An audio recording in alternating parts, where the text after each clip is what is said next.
कि आखिर ये प्रणव झा हैं कौन, जिसको कांग्रेस ने झारखंड से राज्यसभा चुनाव के लिए अपने प्रत्याशी बनाए हैं, अपने प्रत्याशी का ऐलान किया है। तो सोनिया गांधी, राहुल गांधी, मल्लिकार्जुन खड़गे, इन सभी के बहुत करीब माने जाते रहे हैं। वो उनका हेडक्वार्टर दिल्ली में है, उनका कार्यक्षेत्र एक तरीके से दिल्ली में है और कम्युनिकेशन विभाग से, रिसर्च विभाग से जुड़े हुए बहुत ही वरिष्ठ लीडर कह सकते हैं। मतलब कुल मिला के घाक कांग्रेसी नेता है। हाँ, इस बात में कोई दिलचस्पी नहीं है कि प्रणव झा हैं कौन।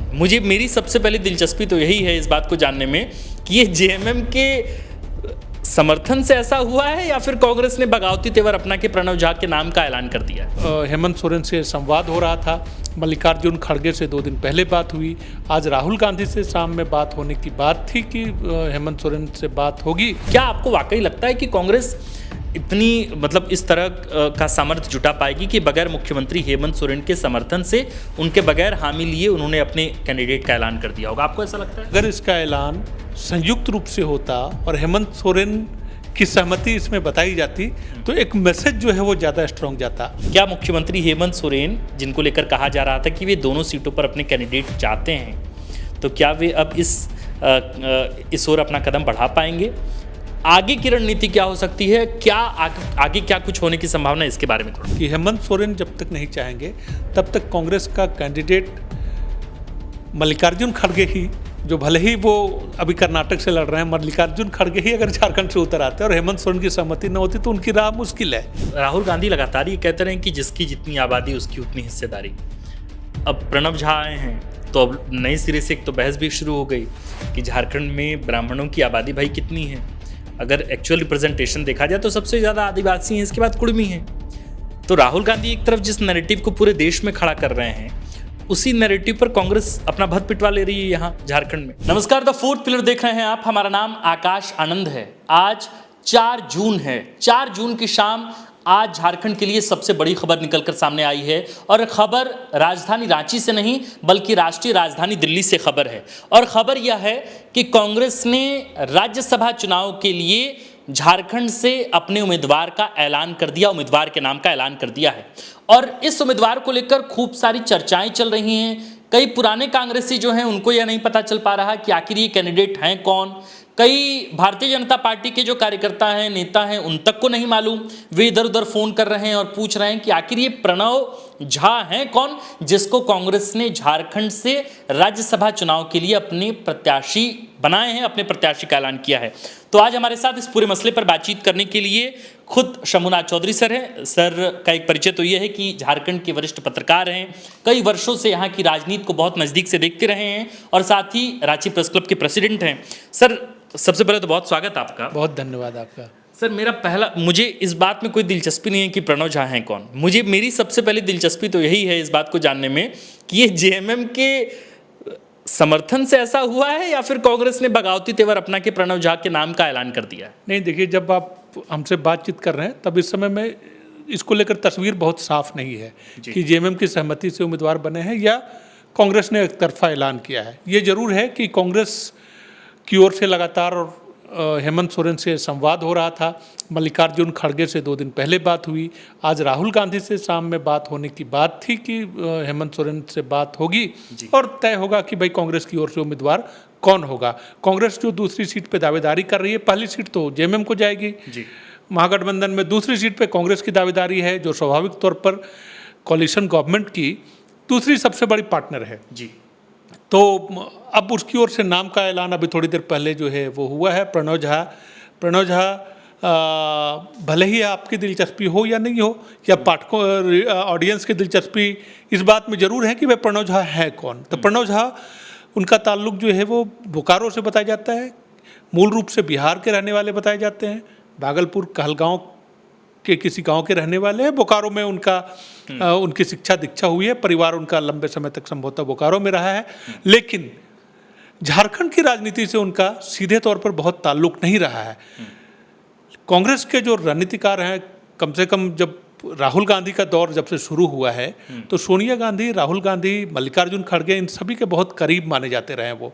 और कांग्रेस के जो रणनीतिकार हैं उसमें भले ही ये चेहरा जो है वो बहुत मुखर तौर पे हम लोगों को नहीं दिखा हो, लेकिन सच्चाई ये है कि जब आप ये करेंगे, महसूस करेंगे, और पता करेंगे तो पता चलेगा कि ये इनकी भूमिका बहुत महत्वपूर्ण रही है। इवन कांग्रेस के जो राष्ट्रीय अध्यक्ष हैं उनको उनके सेक्रेटरी के तौर पे, उनके राजनीतिक सलाहकार के तौर पर, तो आप समझ सकते हैं कि एक प्रबुद्ध व्यक्तित्व, कांग्रेस की विचारधारा से जुड़ा हुआ व्यक्तित्व है जिसको पार्टी ने झारखंड से उतारा है। चूंकि उनका रूट झारखंड है तो एक बात कांग्रेस की ओर से नैरेटिव ये भी हो सकता है कि हमने झारखंड के व्यक्ति को ही उम्मीदवार बनाया झारखंड से, और दूसरी ओर वो रहते दिल्ली में हैं, उनका हेडक्वार्टर दिल्ली में है, उनका कार्यक्षेत्र एक तरीके से दिल्ली में है, और कम्युनिकेशन विभाग से, रिसर्च विभाग से जुड़े हुए बहुत ही वरिष्ठ लीडर कह सकते हैं। मतलब कुल मिला के घाक कांग्रेसी नेता है। हाँ, कांग्रेसी हैं।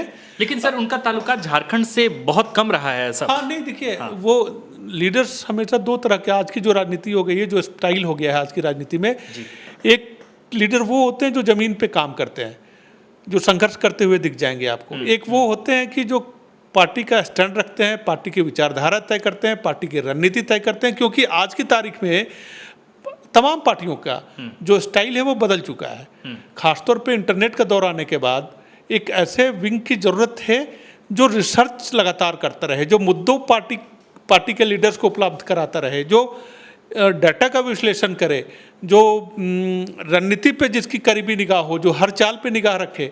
तो ऐसे प्रबुद्ध लोगों की ज़रूरत पड़ती है। प्रणव झा ऐसे ही लीडर्स में से एक हैं जो कांग्रेस की रणनीति, जो उनका जो इनर सर्किल है, जो रणनीति तय करने वाले लोग हैं, उनमें से एक हैं, इसमें कोई दो राय नहीं है। सर एक तो बड़ा सियासी उठापटक भी चल रहा था। मतलब एक तो कांग्रेस लगातार यहाँ मुख्यमंत्री से मुलाकात भी कर रही थी, बार बार वहाँ से संकेत आ रहे थे कि भाई 2-3 दिन ठहरिए। इस बात को लेकर अब तक कोई स्पष्टता नहीं है कि ये झारखंड मुक्ति मोर्चा के हामी से ये ऐलान हुआ है या कांग्रेस ने एक तरह से अपने कैंडिडेट पहले से उतारने का ऐलान किया। क्या आपको वाकई लगता है कि कांग्रेस इतनी मतलब इस तरह का सामर्थ्य जुटा पाएगी कि बगैर मुख्यमंत्री हेमंत सोरेन के समर्थन से, उनके बगैर हामी लिए उन्होंने अपने कैंडिडेट का ऐलान कर दिया होगा? आपको ऐसा लगता है? नहीं, मुझे लगता है कि हेमंत सोरेन को एक इंटीमेशन तो जरूर होगा कम से कम, भले ही ये कांग्रेस की ओर से लिया गया फैसला हो, भले ही इस पे हेमंत सोरेन की 100% सहमति है या नहीं, ये अभी स्पष्ट होना बाकी है। लेकिन ये बात जरूर है कि अगर इसका ऐलान संयुक्त रूप से होता और हेमंत सोरेन की सहमति इसमें बताई जाती तो एक मैसेज जो है वो ज़्यादा स्ट्रांग जाता। अभी लोगों में ये भ्रम है कि भाई जेएमएम की सहमति से, कांग्रेस जो गठबंधन के यहाँ पे लीडर हैं उनकी सहमति से हुआ है ऐलान या नहीं है, इस बात को लेकर अभी भ्रम है। जब हम लोग जिस समय बात कर रहे हैं उस बात को लेकर, और अभी तत्काल तो हेमंत सोरेन की ओर से कोई सोशल मीडिया पे भी ऐसा पोस्ट नहीं आया है या जेएमएम की ओर से कोई ऐसा औपचारिक तौर पे बयान भी नहीं आया है कि हाँ गठबंधन का दूसरा प्रत्याशी जो है वो कौन होगा जेएमएम। तो इस लिहाज से आप ये मान सकते हैं कि अगर बातचीत नहीं हुई है हेमंत सोरेन से और उनकी सहमति नहीं बनी है, तो आप ये जरूर मान सकते हैं कि कांग्रेस एक कॉलिशन के सेकंड पार्टनर होने की हैसियत से उसने जेएमएम पे दबाव बनाने की कोशिश की है, हेमंत सोरेन पे एक दबाव बनाने की कोशिश की है। अगर बगैर उनकी सहमति के ये बात एक तरफा ऐलान हुआ है, मुझे एक बात जरूर लगती है कि जब हेमंत सोरेन से बात हुई कांग्रेस के लीडर्स की, तो सिद्धांत वो इस बात पे सहमत दिखे हेमंत सोरेन की हाँ ठीक है कांग्रेस को हम एक सीट देंगे। हालांकि उन्होंने पत्ते पूरी तरह सार्वजनिक तौर पे खोले नहीं, तो इसको लेकर सस्पेंस कायम है। लेकिन कांग्रेस के लीडर्स की 2-3 दौर की बात जो है वो हो चुकी है। कांग्रेस के प्रभारी के राजू 2 दिनों से, कल से लेकर आज तक अभी झारखंड में बने हुए हैं, लगातार हैं, और मुख्यमंत्री से मुलाकात तो नहीं हुई उनकी, लेकिन मैं समझता हूं कि कोई बातचीत जरूर हुई है फ़ोन पे, और इसके बाद कांग्रेस ने ऐलान किया है। सर मतलब कोई सुगबुगाहट नहीं, यहाँ तो तमाम पत्रकार यही अभी कवर कर रहे थे कि भाई उठापटक चल रहा है, सिर्फ आपसी सिरफटवल चल रहा है। गठबंधन को लेकर हम लोग भी जो विश्लेषण कर रहे थे वो यही था कि भाई हेमंत सोरेन दोनों सीट रखना चाहते हैं, या एक सीट अगर कांग्रेस को दें तो अपना एक कैंडिडेट जो है वो देना चाहते हैं। लेकिन अब सवाल यही है कि भाई ये सब कुछ इतनी जल्दबाजी में कैसे हो गया? मतलब या पर्दे के पीछे से एक रणनीति थी कि भाई हम लोग बहुत साइलेंटली सब कुछ कर लेंगे, या ये था कि भाई सबको भ्रम में रखेंगे और पर्दे के पीछे कर लेंगे, और इसके बाद अचानक से जैसे जेएसएससी जेपीएससी का रिजल्ट आता है अचानक से रात में, उसी तरीके से कैंडिडेट के नाम का भी ऐलान कर नहीं। देखिए वक्त तो करीब आ गया है, आज तारीख जो है वो 4 तारीख है जी, और मैं समझता हूँ कि 10:30 बजे रात के आसपास ऐलान हुआ है। या 10 बजे के आसपास ऐलान हुआ है कांग्रेस के कैंडिडेट का, प्रणव झा का। तो अब नॉमिनेशन की आखिरी तारीख 8 तारीख है। कहा जा रहा था कि 6 तारीख तक तस्वीर जो है वो क्लियर होगी, लेकिन आज 4 तारीख है ना, समय बहुत कम बचा है। अब तैयारी भी करनी होगी। देखिए, अगर आपको नॉमिनेशन दाखिल करना है तो कम से कम 10 विधायक जो है वो प्रोपोजर के तौर पे साइन करेंगे, तो समय जो है वो बहुत कम होता है। कोई यहाँ उपलब्ध हो ना हो, कहाँ ढूंढेंगे आप? तो मेरे हिसाब से अगर कैंडिडेट की घोषणा करनी है तो ये उचित समय है। अगर किसी को पहले से इंटीमेशन नहीं है, पार्टी ने आंतरिक तौर पर बहुत क्लियर नहीं कर दिया हो कि हाँ यही कैंडिडेट होंगे, तो उसे तैयारी का थोड़ा वक्त चाहिए। एक बात जरूर कहेंगे कि के राजू पहले दिन से, ये बात जब से आ रहे हैं, जब से राज्यसभा की चर्चा शुरू हुई है, पहली दफा जब 29 मई को मुलाकात हुई थी हेमंत सोरेन से, तब भी उन्होंने ये बात जोर देकर कही थी कि हम जो कैंडिडेट देंगे वो झारखंड से ही होगा, स्थानीय होगा, कोई बाहरी व्यक्ति नहीं होगा। ये बात उन्होंने कल भी कही, ये बात उन्होंने आज भी कही। तो ये जरूर है कि रूट जब उनका बोकारो है, और मैं उनका बायो देख रहा था उनके एक्स प्रोफाइल पे, हाँ, तो उन्होंने लिखा है कि वो ही इज़ फ्रॉम झारखंड। हाँ, वो अपना परिचय जो है वो झारखंड बोकारो के निवासी के तौर पे देते हैं, और कोई बायो आज बदला नहीं गया। इसका मतलब है कि बोकारो में उनका रूट जो है वो है और मजबूत है। वो अपनी दावेदारी जो है वो झारखंड वासी के तौर पे समझते हैं। तो कांग्रेस के सामने ये नैरेटिव तो जरूर है कि भाई हमने जिसको उतारा है मैदान में वो झारखंडी है, स्थानीय है। तो इस हिसाब से आप समझ सकते हैं कि सर, आपका इतना लंबा अनुभव रहा है झारखंड की राजनीति को करीब से देखने का। अब मेरा एक नज़रिया है सर चीज़ों को देखने का कि भाई अगर, या इस घटनाक्रम को हम ऐसे देख रहे हैं कि अगर ये हेमंत सोरेन की सहमति से न हुआ हो तो आगे क्या होगा? क्या मुख्यमंत्री हेमंत सोरेन, जिनको लेकर कहा जा रहा था कि वे दोनों सीटों पर अपने कैंडिडेट चाहते हैं, तो क्या वे अब इस ओर अपना कदम बढ़ा पाएंगे? आगे की रणनीति क्या हो सकती है? क्या आगे क्या कुछ होने की संभावना है, इसके बारे में थोड़ा देखिए, एक बात तो एकदम बिल्कुल आईने की तरह साफ है कि हेमंत सोरेन जब तक नहीं चाहेंगे तब तक कांग्रेस का कैंडिडेट मल्लिकार्जुन खड़गे ही, जो भले ही वो अभी कर्नाटक से लड़ रहे हैं, मल्लिकार्जुन खड़गे ही अगर झारखंड से उतर आते हैं और हेमंत सोरेन की सहमति न होती तो उनकी राह मुश्किल है। इस बात को तय समझिए। हेमंत सोरेन नहीं चाहेंगे तो कांग्रेस का कैंडिडेट कहीं नहीं जा सकता है। अब देखिए, आज ही की तारीख में राजद विधायकों की बैठक हुई। 4 विधायक हैं, चारों बैठे एक साथ, और उन्होंने कहा, उनका एक बयान आया कि अभी तक हम लोगों से किसी ने कांटेक्ट नहीं किया है, न तो जेएमएम ने संपर्क किया है, न कांग्रेस ने संपर्क किया है। कल दोबारा जो है सीपीआई-एमएल जो सरकार में शामिल है, जो हम वाम दल, तो उनकी ओर से भी बयान आया कि भाई गठबंधन के जो साथी हैं, जो सत्तारूढ़ गठबंधन है, उसके साथियों की एक बैठक बुलाइए और तय कीजिए, सहमति बनाइए, तब बनाइए। तो कांग्रेस के कैंडिडेट के सामने ये चैलेंज तो है कि भाई आपको जेएमएम के विधायकों के चाहिए, आपको आरजेडी के विधायकों के वोट चाहिए, और आपको सीपीआई-एमएल के भी दोनों विधायकों के वोट चाहिए। एक भी वोट इधर से उधर हुआ, अगर वोटिंग में कोई गलती हो गई कहीं पे, तब इनकी राह जो है वो मुश्किल हो जाएगी। इससे पहले भी हम लोगों ने देखा था कि कांग्रेस के पास आंकड़े नहीं, शहजादा अनवर को इन्होंने प्रत्याशी बनाया था, लेकिन वो डे 1 से तय था कि भाई शहजादा अनवर के पास यानी कांग्रेस के पास आंकड़े नहीं थे और उनको शिकस्त जो है वो झेलनी पड़ी। इस बार प्रणव झा को उम्मीदवार बनाया गया है। प्रणव झा चूंकि हेवी वेट लीडर हैं, इसलिए इस बात को ये समझा जाना चाहिए कि कांग्रेस जो है उनकी प्रतिष्ठा भी उसके साथ जुड़ी हुई है। एआईसीसी कम्युनिकेशन विभाग के हेड रहे हैं वो कांग्रेस के राष्ट्रीय अध्यक्ष के पॉलिटिकल सेक्रेटरी, पॉलिटिकल सलाहकार रहे हैं। उनको 2017 से कम बहुत महत्वपूर्ण रोल में, कांग्रेस में जो रणनीतिकारों की टोली है उसमें बहुत महत्वपूर्ण रोल में रहे हैं प्रणव झा। तो ऐसे कैंडिडेट का चेहरा जो है दांव पे लगा देना, और अगर नंबर्स न भी हो उनकी, वो हार जाते हैं, तो एक मैसेज तो जाएगा कि भाई, और मुझे लगता है कि प्रणव झा भी जरूर आश्वस्त रहे होंगे जब उनके नाम का ऐलान हुआ तो कि वो राजद के विधायकों से, वाम दलों से बातचीत करके अपने पक्ष में आंकड़े जुटा लेंगे। इतना आश्वस्त तो कोई भी कैंडिडेट को रहना चाहिए। तो मुझे लगता है कि शहजादा अनवर जो पिछली बार बने थे, जिनके बारे में हम लोग जानते थे कि हाँ उनके पास नंबर नहीं, हारेंगे, और प्रणव झा, दोनों की हैसियत में बहुत फर्क है। इस बात को आप समझिए कि राजनीतिक तौर पर, रणनीतिक तौर पर ये कांग्रेस के बहुत ही महत्वपूर्ण चेहरे हैं जी जिनको जेएमएम ने यहाँ कांग्रेस ने यहाँ पे उतारा है। अब चैलेंज यही है कि भाई आपको 28 वोट चाहिए। ऐसे वक्त में जब वाम दल ने भी अपनी दावेदारी की थी, हाँ। और ऐसे वक्त में जब राजद खुल के ये बात कह रहा है कि हमसे कोई कुछ शेयर भी नहीं कर रहा है, स्ट्रेटजी हमसे शेयर नहीं की जा रही है कि भाई किसको सपोर्ट करना है, क्या करना है राज्यसभा चुनाव को लेकर, कोई चर्चा तक राजद के विधायकों से। हाँ, अभी से लेके आज 4 तारीख है और 18 जून 14 दिन अभी है, 13 दिन हैं जी। अब इसमें इस दौर में दामोदर में कितना पानी बहेगा, गंगा में कितना पानी बहेगा, ये देखना जो है वो बहुत दिलचस्प होगा जी। कि भाई आप कैसे अपने पक्ष में नंबर जुटाते हैं। और अब जब कांग्रेस की ओर से ऐलान हो गया है तो उम्मीद की जानी चाहिए कि कल जो है झारखंड मुक्ति मोर्चा की ओर से भी कैंडिडेट का ऐलान हो जाएगा।